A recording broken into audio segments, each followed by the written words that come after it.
नमस्कार मु पप्पू मु बर्तमान अच्छी नुआपड़ा मो सांगे अच्छी महामंगला काठिलौड़ी कपड़ा भाई मैंने मो सांगे अच्छी जितेन्द्र भाई तो जितेन्द्र भाई से कथा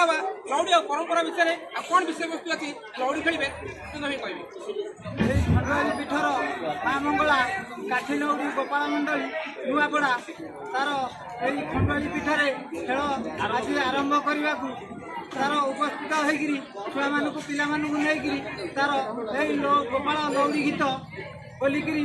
खेल आगे जय यादव जय माधव जय यादव जय यादव जय माधव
Thank you.